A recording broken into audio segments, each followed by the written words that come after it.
ये कहानी उत्तर प्रदेश के एक छोटे से गांव की है, जहां एक श्रापित पेड़ ने सभी को भयभीत कर रखा था।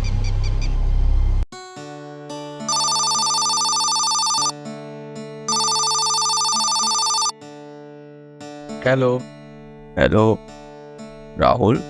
प्रणाम दादाजी, कैसे हैं आप? खुश रहो बेटा।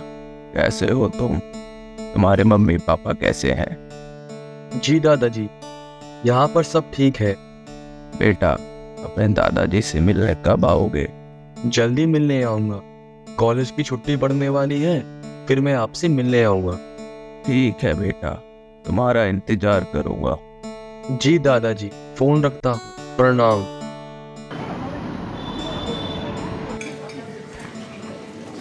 दोस्तों, आज कॉलेज की छुट्टी पड़ जाएगी और मैं सोच रहा हूँ कि कल हम तीनों मेरे गांव चलते हैं। क्या तुम चलोगे?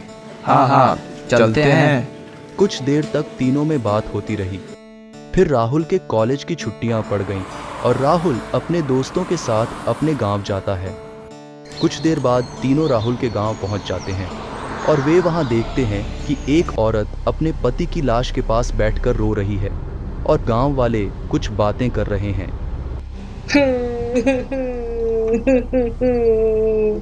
हे भगवान, ये क्या हो गया?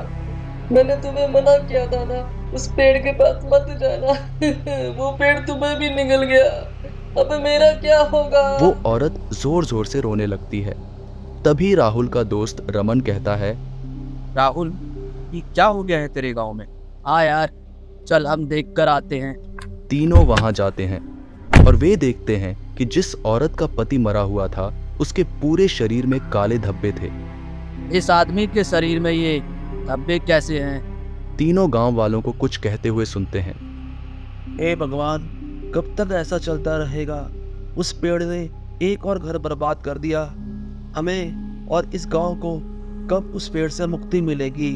ये सुनकर वे तीनों थोड़े हैरान हो जाते हैं। उसके बाद वे अपने दादाजी के घर चले जाते हैं। आ गया बेटा, तुझे देखकर मैं तो बहुत खुश हो गया। आजा, अपने दादाजी को गले से लगा ले।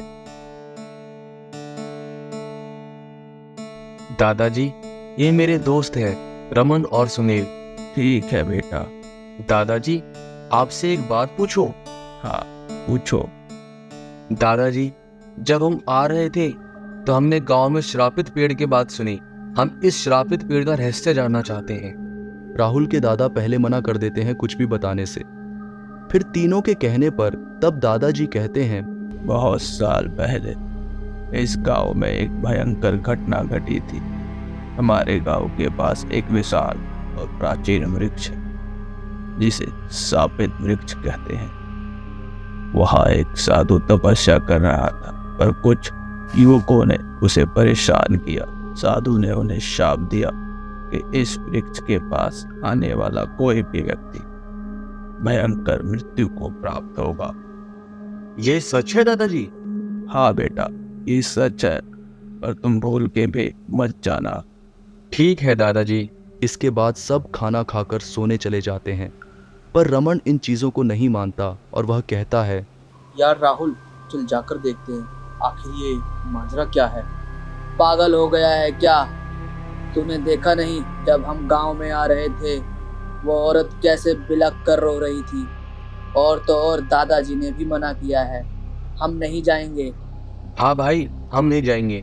पर रमन सबको वहां जाने के लिए मना लेता है। उसके बाद तीनों रात को जाने का प्लान करते हैं।